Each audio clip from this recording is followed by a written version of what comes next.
नमस्कार, मी भाऊ तोरसेकर. तुम्ही बघत आहात प्रतिपक्ष. मित्रांनो, गेले काही महिने मराठा आरक्षण हे निमित्त घेऊन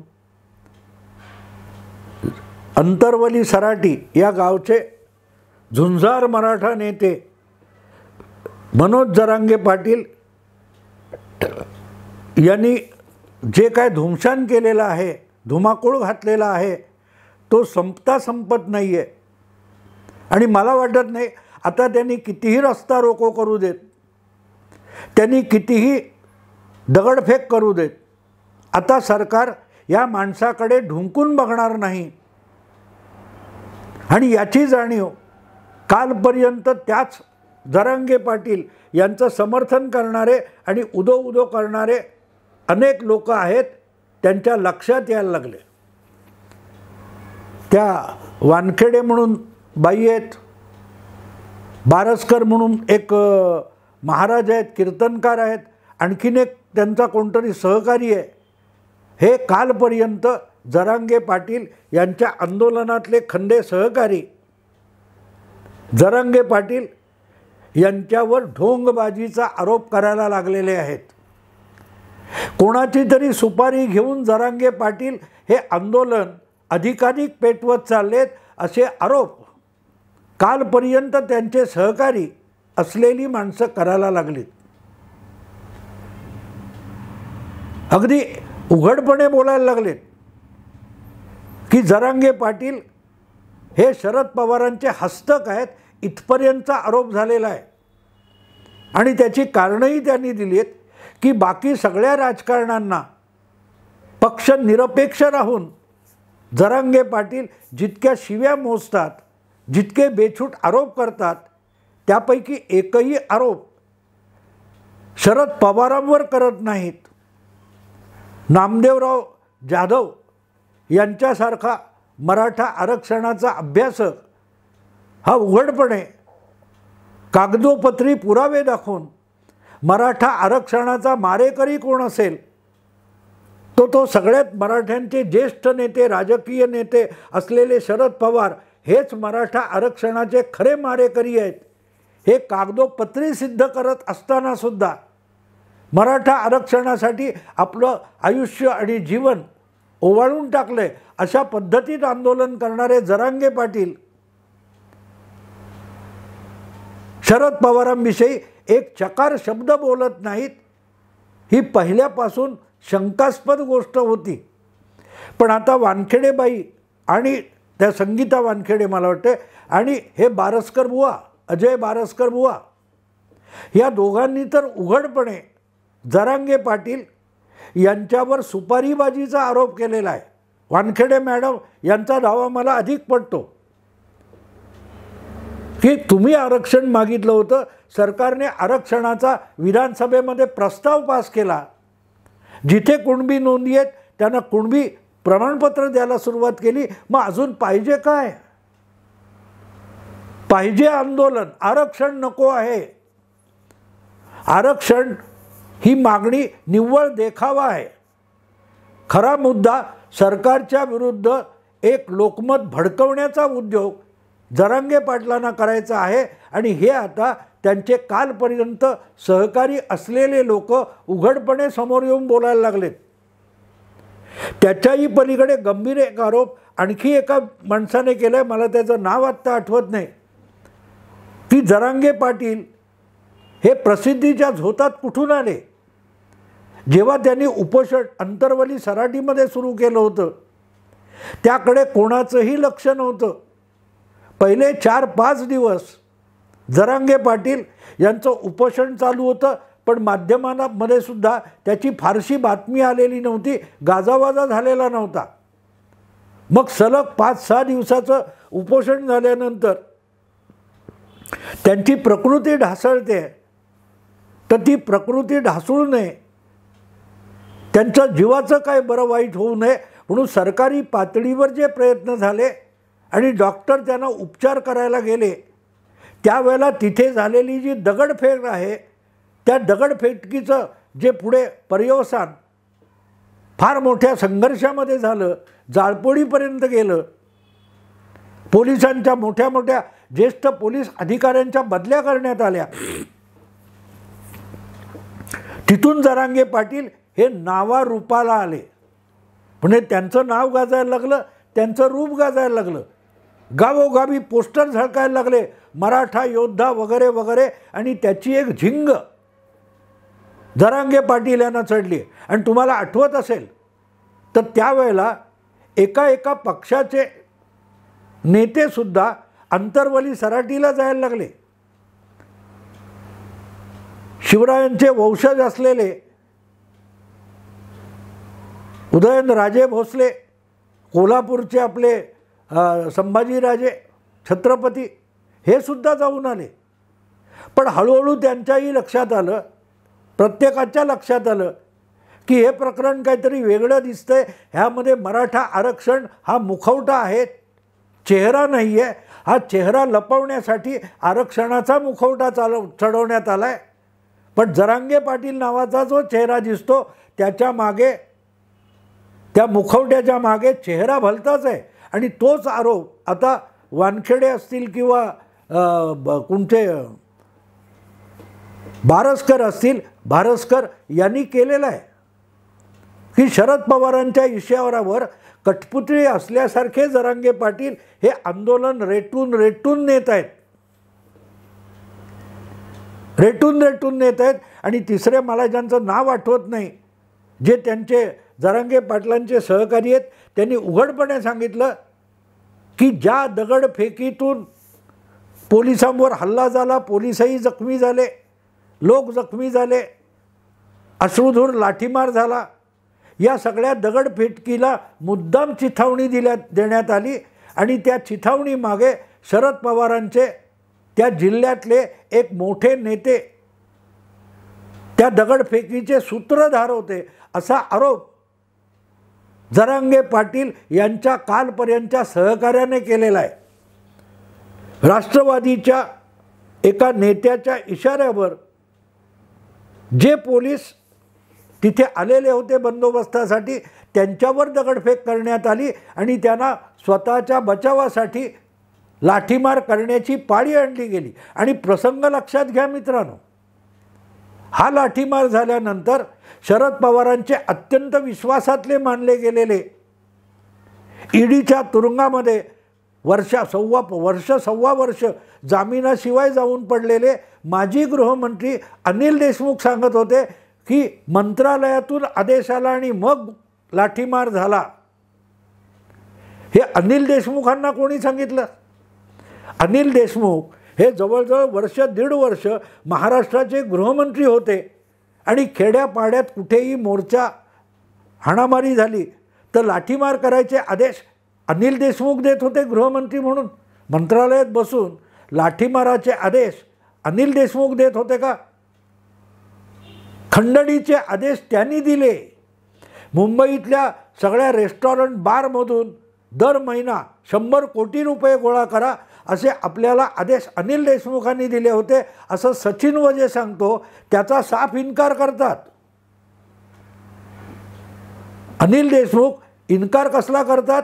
जेव्हा त्यांच्यावर आरोप होतो, आणि आरोप कोण करतोय की ज्याला वसुली म्हणून पकडला, ज्याला खुनी म्हणून पकडला, तो पोलीस अधिकारी तेवढा अनिल देशमुख आणि गृहमंत्र्यांच्या आदेशाशिवाय काम करत होता. आणि बाकी कोपऱ्यावरचा, गल्लीतला, कुठल्या शहरातला, नाक्यावरचा लाठीमार मात्र मंत्रालयाच्या आदेशावर होतो. हे जर अनिल देशमुख सांगतात, हे ते प्रामाणिकपणे बोलत असतील,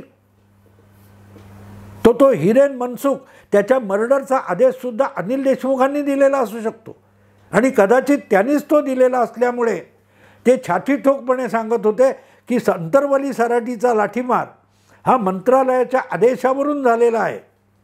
असो, सांगायचा मुद्दा असा की एक जण जरांगे पाटलांचा सहकारी सांगतो की याच्या मागे शरद पवार आहेत. आणि तुम्हाला आठवत असेल तर शरद पवारसुद्धा त्या पहिल्या लाठीमार आणि त्यानंतर जे वातावरण तापलं, पेटलं, तेव्हा अंतरवली सराटीला गेलेले होते. आणि स्टेजवर बसलेले, गादी टाकून बसलेले जरांगे पाटील यांच्या कानात खाली जमिनीवर उभे राहून बोलणारे शरद पवार काहीतरी कुजबुजले होते.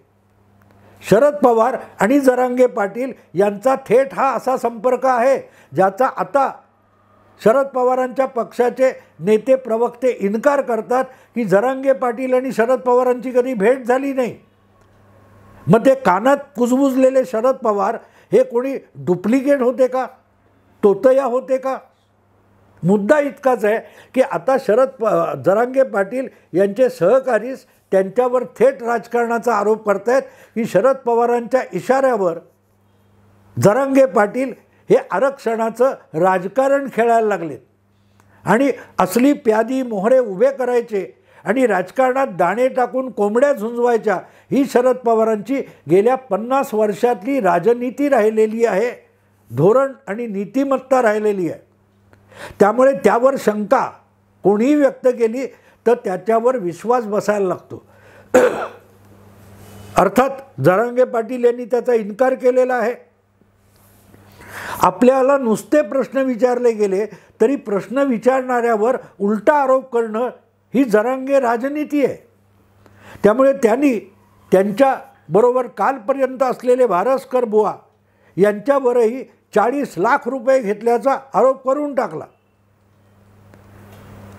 जरांगे पाटील कुठल्या भाषेत बोलतात हे नव्याने सांगायची गरज नाही आणि फार मोठा अभ्यासू बुद्धिमान नेता वगैरे असं नाही, परिस्थितीने त्यांना त्या नेतेपदावर आणून बसवलं असलं तरी विवेक, बुद्धी आणि तारतम्य याच्याशी त्यांनी कधी काळी फारकत घेतलेली आहे आणि शरद पवारांना असले मोहरे प्यादे खूप आवडत असतात. आणि त्यामुळे त्यामध्ये तथ्यसुद्धा आहे, कारण हा जो तिसरा आहे ज्याचं नाव मला आठवत नाही, जरांगे पाटील यांचा जुना सहकारी, तो सांगतो की त्या दगडफेकीला चिथावणी राष्ट्रवादी काँग्रेसच्या जालना जिल्ह्यातील एका नेत्याने दिली होती आणि तिथे मग लक्षात येतं की आपला पक्ष फुटलेला आहे, राष्ट्रवादी पक्ष अजितदादांच्या ताब्यात गेला आहे, आपल्या हातात आता काय राहिलेलं नाही, तर सगळा चुथडा करून टाकवायचा, अराजक माजवायचं आणि त्यातून आपलं राजकीय महत्त्व वाढवून घ्यायचं, ही शरद पवारांची आजवरची राजनीती आणि चाणक्य नीती राहिलेली आहे. त्यामुळे जरांगे पाटील यांचं प्रकरण हे चिघळवण्यासारखं आहे. हे लक्षात येण्यासारखा अत्यंत चतुर राजकारणी शरद पवारच होते आणि त्यामुळे हा जो आरोप आहे की या सगळ्या जरांगे पाटलांच्या आरक्षण आंदोलनाचे सूत्रधार हे शरद पवार आहेत, तर ते असू शकतात. आणि एक गोष्ट सरळ आहे, मला वाटते त्या संगीता वानखेडे त्यांनी केलेला एक आरोप गंभीर आहे. जरांगे पाटील यांच्या सभा कुठे कुठे झाल्या, 8-10 मोठमोठ्या सभा झाल्या, त्यावर पहिलं प्रश्नचिन्ह छगन भुजबळांनी लावलं होतं. त्याला येवल्याचा येडा वगैरे म्हणून त्यांनी झटकून टाकलं. पण 20-20 JCB आणायचे, त्यातून गुलाल आणि फुलांची उधळण करायची, तर एकेका JCBची 2-2, 3-3 तासाचं भाडं किती होतं बघा. आणि ज्यावेळेला 10 आणि 20 JCB फुलं उधळण्यासाठी आणले जातात तेव्हा त्यावर किती खर्च होतो, त्या उधळायच्या फुलावर किती खर्च होतो. अशा भव्य दिव्य सभा करण्यासाठी 2-2, 3-3 कोटी रुपये खर्च होतात. ते इतके कोटी रुपये आले कुठून याचा हिशोब कधी दिला गेला नाही. विचारलं की लोकांनी वर्गणी जमवली, लोकांनी वर्गणी जमवून एवढं काही होत असेल तर मग अशा समाजाला आरक्षणाची खरंच गरज आहे का? ज्या समाजामध्ये आंदोलनासाठी इतकी पैशाची बरसात होत असेल त्या समाजाला आर्थिक मागासलेला समाज म्हणून आरक्षण देण्याची गरज उरते का मित्रांनो? या सगळ्या जरांगे पाटील यांच्या गेल्या 4-6 महिन्यातल्या आंदोलनावर कमीत कमी 100-200 कोटीपेक्षा अधिक खर्च झालेला असेल.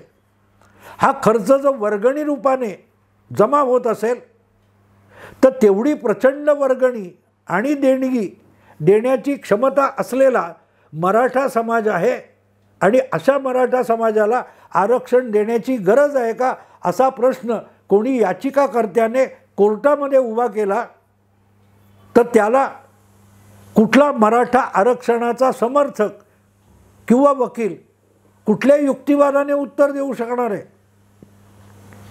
कारण ज्या वेळेला आरक्षण दिलं जातं तेव्हा त्यामुळे सरकारच्या खजिन्यावर, तिजोरीवर किती भार पडणार आहे बघितलं जातं.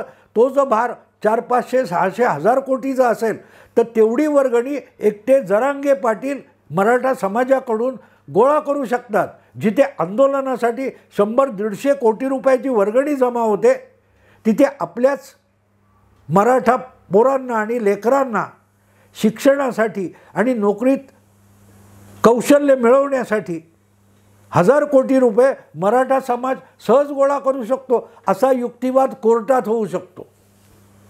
असा युक्तिवाद कोर्टात होऊ शकतो हे लक्षात घेतलं पाहिजे.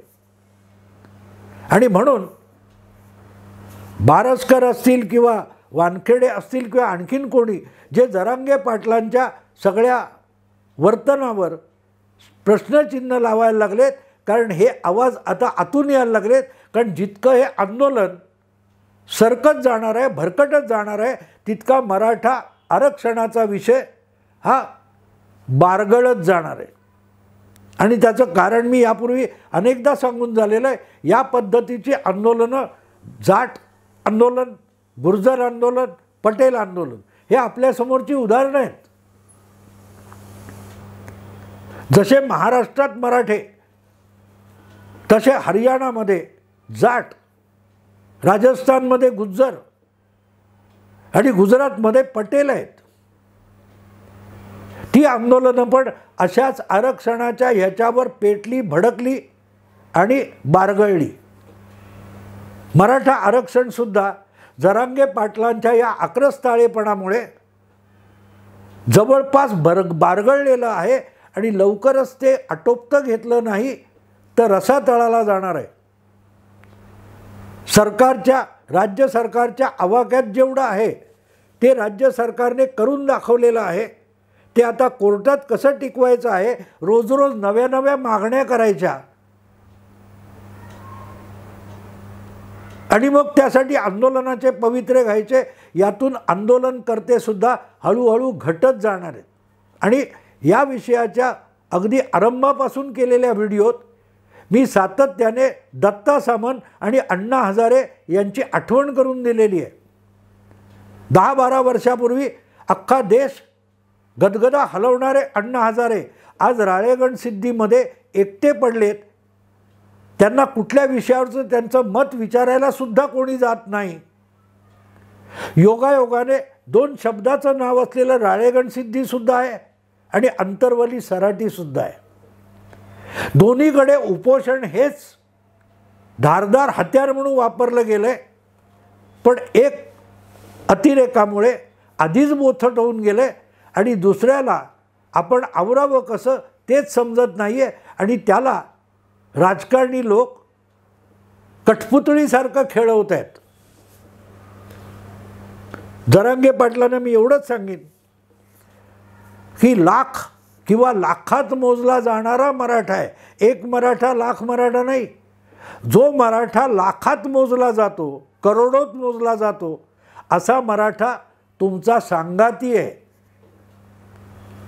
तुमचेच कालपर्यंत सहकारी असलेले जो आरोप करतायत, तुमच्या मागे शरद पवार हे सूत्रधार आहेत, याच्यावर विश्वास ठेवायचा तर त्याचा अर्थ असा होतो की जरांगे पाटील साहेब, लाखात करोडोत मोजला जाणारा मराठा तुमचा सांगाती आहे. मग आता माघार कशाला? नका फिरू मागुती, चालू द्या पुढे पुढे पुढे.